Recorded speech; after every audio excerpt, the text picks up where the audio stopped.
Day 4 on the travel vlog. Hi guys, good to see you again. Day 4. So what have we been up to and what have we been looking into, Deb? Because there's a lot to look into, isn't there? There is actually, and I think the last time we stood at our wonderful world map, um, I think I felt a little bit smug actually because I thought we'd figured out everywhere that we were going to go, that we wanted to go, and in an order that worked with the seasons and our wish list. So I spent all morning today on my computer looking at visas, which is an essential. Yes. Um, I'm glad you went looking for them because I don't know about you guys. Searching all that stuff is madness. And I love the way you do it. Thank you. Yeah, it's very time consuming, but I don't mind doing it. So yeah, I've spent pretty much all morning, and I think that's the reality as well of doing something like this is you don't fully appreciate how much time it's going to take for each little individual task. And it's definitely opened my eyes today. And it's also thrown a bit of a spanner in the works, I'm afraid to say. Oh no, you're joking. What is it? One spanner. Yeah, and trust me, guys, this really is news to Patrick. So I've printed out. I made up a little spreadsheet because I love a spreadsheet, and I've made one for you, but you don't have your glasses on, so you probably won't see it. Give me a minute. I'll go and get them. But I can start by telling you guys. I've basically listed all of the destinations that we discussed. I think on day 1, wasn't it, of our vlog, saying that where we would like to go and a rough idea of how long we're planning on staying in each place. And doing my research into each country, it just highlighted to me how shockingly poor my geography is. Yeah, but we've always known that that's never been great. I mean, if we go north, you think we're going east or south. Yeah, my geography and sense of direction is absolutely horrific. And I admit that's one of my weaknesses. And I'm just grateful that I've got you by my side. Perfect for map reading. That's one of your strengths, isn't it? So, I mean, yeah, don't trust me in a car going anywhere because I'll get you lost and round in circles. But so, yes, it just highlighted to me how shocking my geography is because we have 3 different destinations on our list in different orders. So we're popping in and out of these places. And the 3 that I've got in mind at the moment is Kuala Lumpur, that we were hoping to go to. Which was our first stop. First destination for a month. Yes. And then another one was Borneo. Yes. It's sort of like our 3rd destination. And at the end of our trip, we added in Malaysia. Now, all of these places are classed as Malaysia. And it's all a Malaysia visa. Wow. So okay. I think we are sadly going to have to go back to the drawing board because whilst tourists can stay in Malaysia for 90 days, yes, you don't actually need an official visa, but you must complete a Malaysian digital arrival card before you arrive. And my understanding is that the clock starts ticking as soon as you go through passport control. So you've entered into the country. So your 90-day clock is ticking. So is it a bit like the Schengen rules? Well, without really diving, probably for another half a day's research into what this 90 days means, I don't know is the answer. Okay. But basically, we have to go back to the drawing board because Kuala Lumpur we've allowed a month for, Borneo we've allowed a month for, and then we've tagged on 3 months at the end for Malaysia. Right, okay. Again, like we promised, guys, we were going to share the ups and the downs with you and the complications. The journey. Yeah, the journey. So whilst I do know on my wonderful spreadsheet all of the requirements for all of the destinations we need to go to, that was the one big hiccup that came up this morning. Give me a second here because I'm just digesting. I know. And I might be thick. This might be a thick question. So let's go back to the beginning. So what you're saying to me is that Bali, Borneo, Thailand, Not Bali. Vietnam, the Philippines is all Malaysia. No. What I'm saying is Kuala Lumpur, Borneo, and then we've got Malaysia as a separate destination. So you're saying to me that Kuala Lumpur, Yeah. Borneo, Yeah. and Malaysia are the same country. Yeah, and they're the same visa. Oh, so that's not as scary as I thought. Because all of a sudden I'm thinking, so you're telling me Thailand's Malaysia? You're telling me No, so no, so no, my no. so I was beginning to question my geography then. No. So okay, so that's not as bad as I thought actually. But it does mean we're going to have to go back to the drawing board with our, I suppose, timeline of our travel. So what are the rules on Malaysia? So Malaysia is tourists can stay up to 90 days without an official visa. Yes. And as I mentioned, you must complete a digital arrival card before you arrive. Now,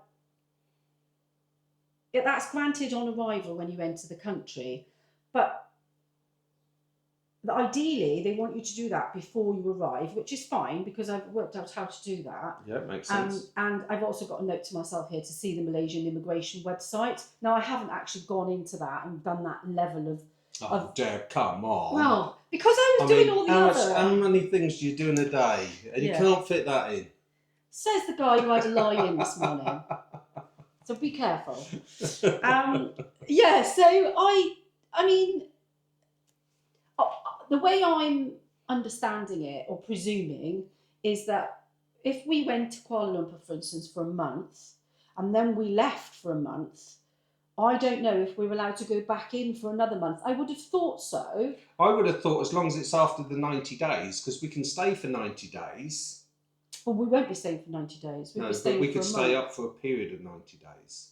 Well, that's what I'm hoping. And then, once we leave, we can reapply to go back into the Malaysian area for another 90 days. Otherwise, it's a bit like the Schengen rules, where we're only allowed 3 months within a 6-month period. And again, I don't know the rules. Okay. I don't know. That's something that we really have to look into. So we might not have to change our itinerary as such, but it's definitely something that is added to our list of things to do and the time it's going to take. Yes, and so 90 days, I know this sounds crazy, guys, it's just the way my brain works. 90 days, 3 months, yeah, is the same as the Schengen. Now, we might have to step out of that area for 6 months like the Schengen did. Yes. And then step back in, which isn't a major problem, is it? Because Malaysia was at the end of the trip, and Borneo and Kuala Lumpur were at the beginning. So we might get that in that period, can we? Yes, I think we would. So if it is the same as the Schengen, it shouldn't change the itinerary at all.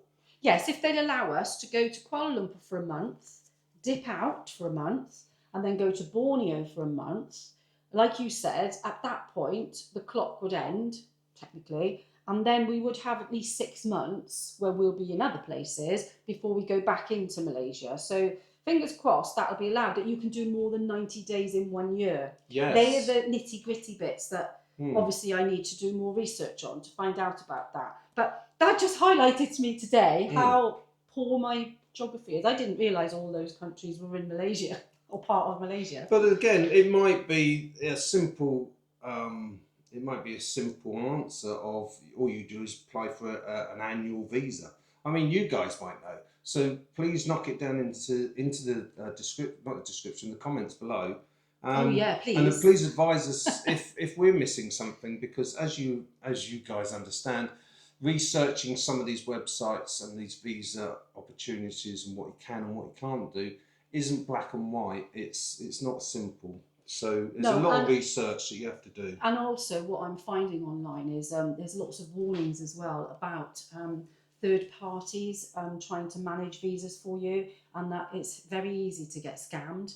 So again, you really have to have your wits about you, and which is why I probably like to do my own research and try and dig as deep as I can. So like I said, I am going to go onto the Malaysian government website that I've jotted down, that I know how to do that.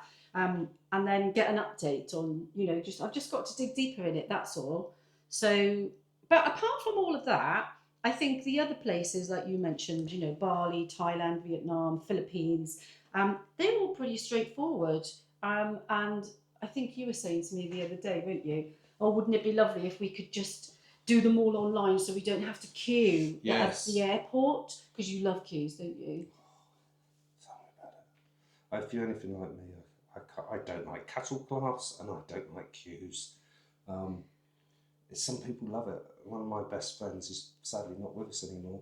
He would queue all day long to go on a ride at Disney World. So there's different people and different things. I just can't bear queuing. And Patrick refers it to as cattle class, which is what most people, myself and you guys probably, would just call normal travel. Yes, yes.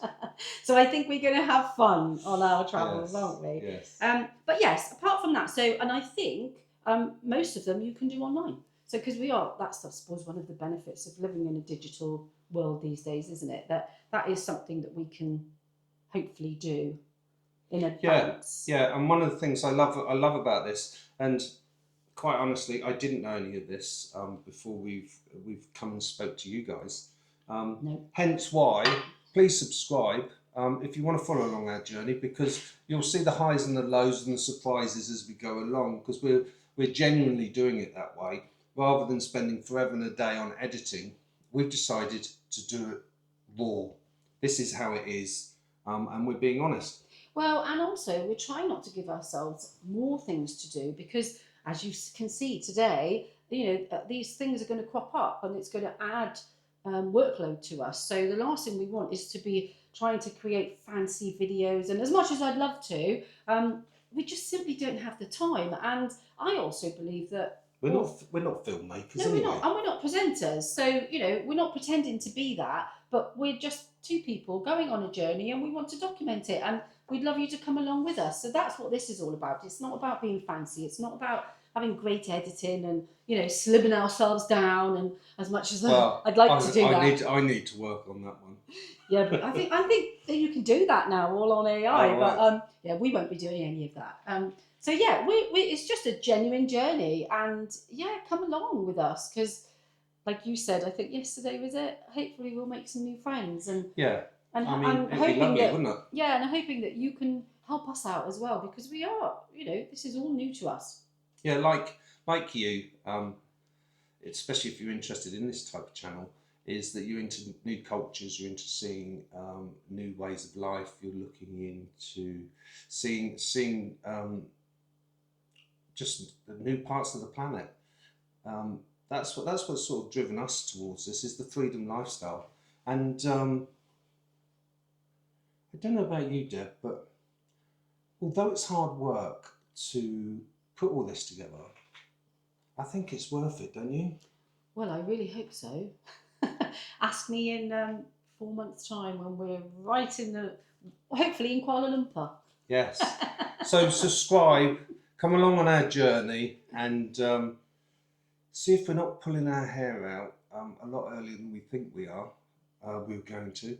And hopefully it is wine and smiles. Now that's living the dream to me. Till next time. See ya. Bye. Bye.